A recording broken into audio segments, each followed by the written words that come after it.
Year by year, thousands upon thousands of people from all over the world visit the birthplace of the Scottish poet Robert Burns. I'm one of the thousands.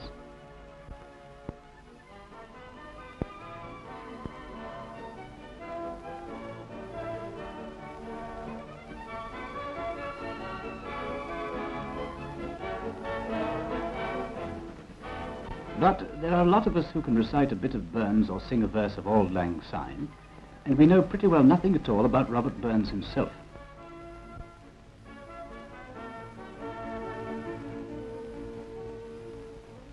That is why I went along with the crowd to see the Ayrshire cottage where the poet was born on the 25th of January in the year 1759.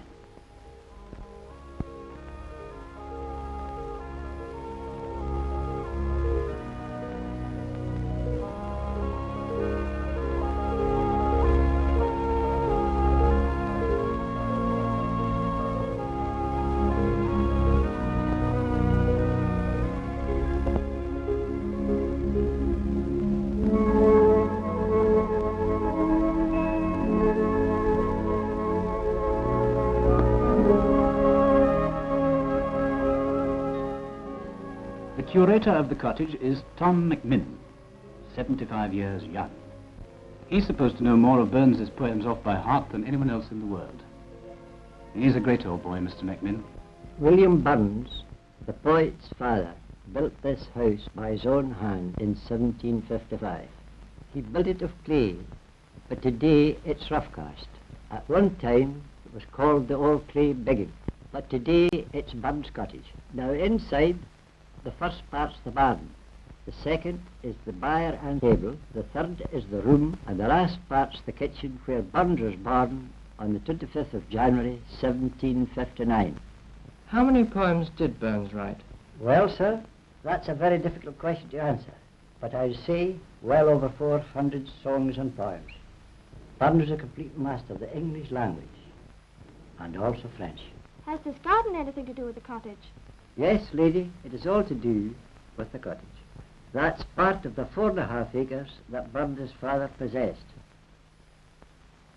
Do you ever get any famous people here? Famous people, sir, that come from the uttermost ends of the earth. I've met Clark Gable, Irving Berlin, Joe Louis the boxer, aye, and I've met the Prince of Wales, and the beggar man on the same day. Any other questions, please? If not, we'll go inside and see where the poet was born.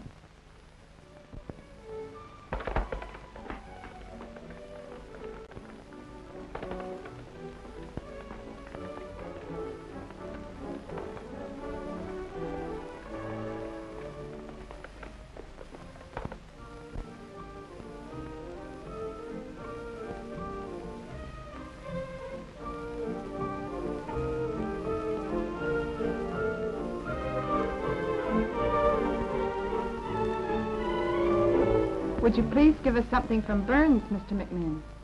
Certainly, lady. But judging by your accent, do you come from Canada by any chance? Yes. I thought so. Well, here's 2 verses of Afton Water. Flow gently, sweet Afton, among thy green braes. Flow gently, I'll sing thee a song in thy praise. My Mary's asleep by thy murmuring stream. Flow gently, sweet Afton, disturb not her dream. How pleasant thy banks and green valleys below, where wild in the woodlands the primroses blow. There oft as mild evening weeps over the lea, the sweet scented dove shades my Mary and me. Thanks very much, Mr. McMinn. We went round the specially built museum in the cottage grounds. Mr. McMinn says the collection of letters and manuscripts and mementos of Robert Burns is absolutely priceless. It was an eye-opener to me, anyway. All I really connected with Burns was the haggis and the whiskey and the speeches at the annual Burns supper. It was striking me more and more how little I knew about the man. You can't really tell an awful lot from the portraits of him. The Naismith picture is the popular one, but Tom McMinn prefers the portrait by Skirving. He says it brings out better the main feature of Robert Burns's face, his deep, piercing eyes. Well, then I decided I must find out a lot more about the poet who was born in this cottage. On the surface, the people of Scotland, and of England too for that matter, still remember Robert Burns. But I wondered if they still valued the things he prized. Monuments are often lacking in life. But, like most poets, Burns was fond of wine, women, and song. He had a great enjoyment of life, and a great humanity towards all mankind. Enjoyment of life? Well, I wondered if that was the spirit of Robert Burns. Round this tavern, the Tam O'Shanter Inn at Ayr, he wrote one of his best-liked poems, Tam O'Shanter. When chapman billies leave the street, and drouthy neighbours meet, as market days are wearing late, and folk begin to tuck the gate, while we sit boozing at the nappy, then getting foo and unca happy. We think na on the long Scots miles, the mosses, water, slaps, and stiles that lie between us and our hame. War sits our sulky, sullen dame, gathering her brows like gathering storm, nursing her wrath to keep it warm. Best truth and honest Tam O'Shanter, as he frae Ayr ye necht and canter. Wheel mounted on his grey mare Meg, a better never lifted leg, ventured forward on the left, and wow! Tam saw an anca secht.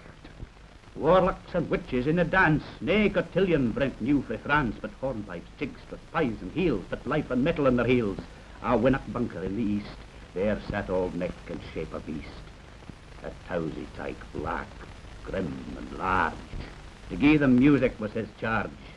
Ah, Tam, Tam, I'll get thy farin, in hell they'll roast ye like a herring. Now, do thy speedy utmost, Meg, and win the key stain of the brig. There at them thou thy tail may toss, a running stream they dorn across. But ere the key stain she could make, the feint the tail she had to shake. Yea, spring brocht off her maester hail, but left behind her ain grey tail. Ah, well, I found that the banks of Doon had changed a bit since Tam O'Shanter's day. If he rode there now, he could tether his mare and have a cup of tea.